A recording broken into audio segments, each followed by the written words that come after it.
சென்னை தலைமைச் செயலகத்தில் தமிழ்நாடு முதலமைச்சர் விஜய் தலைமையில் நீர்வளத்துறை சார்ந்த ஆய்வுக் கூட்டம் நடைபெற்று வருகின்றது. கூடுதல் விவரங்களை செய்தியாளர் பாண்டியராஜன் வழங்க கேட்கலாம். பாண்டியராஜன், இந்த ஆலோசனை கூட்டத்தின் முழு விவரங்கள் என்ன? தலைமைச் செயலகத்தில் தமிழ்நாடு முதலமைச்சர் விஜய் தலைமையில நீர்வளத்துறை சார்ந்த ஆய்வுக் கூட்டம் தற்போது தொடங்கி நடைபெற்று வருகிறது. நீர்வளத்துறை அமைச்சர் மற்றும் துறை சார்ந்த அதிகாரிகள் எல்லாம் இந்த ஆய்வுக் கூட்டத்திலே பங்கேற்றிருக்கிறார்கள். தமிழக வெற்றி கழகத்தினுடைய தேர்தல் வாக்குறுதியில் தெரிவித்த நீராட்சி திட்டம் குறித்து இந்த ஆலோசனை கூட்டத்தில் பேச இருப்பதாக சொல்லப்பட்டிருக்கிறது. இந்த நீராட்சி திட்டத்தின் மூலம் தமிழகத்தில் புதிய விவசாய குழுக்கள் அமைப்பதற்கான திட்டங்கள் பற்றி பேச இருப்பதாகவும் சொல்லப்பட்டிருக்கிறது. நதிநீர் இணைப்பு திட்டங்கள் மற்றும் அவர்களுடைய சாத்தியக்கூறு பற்றியும் இந்த கூட்டத்தில் பேசப்படுகிறது. வருகின்ற பட்ஜெட்டில் இருக்கக்கூடிய நிதிநிலைக்கு ஏற்ப செயல்படுத்தப்பட வேண்டிய நதிநீர் இணைப்புகள் பற்றியும் பேச இருப்பதாக சொல்லப்பட்டிருக்கிறது.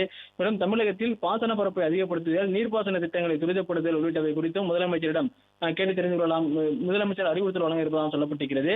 மேலும் பாமக தலைவர் அன்புமணி ராமதாஸ் நீர்வளத்துறை அமைச்சர் மற்றும் அதிகாரியிடம் தமிழகத்தில் முன்னுரிமை அடிப்படையில் செயல்படுத்த வேண்டிய நீர் திட்டங்கள் குறித்து கருத்துக்களை தெரிவித்திருந்தார். பாமக தலைவர் அன்புமணி ராமதாஸ் வழங்கிய நீர் மேலாண்மை திட்டங்கள் குறித்து முதலமைச்சருடைய ஆலோசனையில் பேசப்பட இருப்பதாக சொல்லப்பட்டிருக்கிறது. இந்நிலையிலே பட்ஜெட்டுக்கு முன்பாக துறை சார்ந்த ஆய்வுக் கூட்டங்கள் நடத்தியிருக்க முதலமைச்சர் அவர்கள் இன்று நீர்வளத்துறை சார்ந்து துரித நடவடிக்கை எடுக்க செயல்படுத்த வேண்டிய திட்டங்கள் குறித்து பேச இருப்பதாக சொல்லப்பட்டிருக்கிறது. விவரங்களுக்கு நன்றி பாண்டியராஜன்.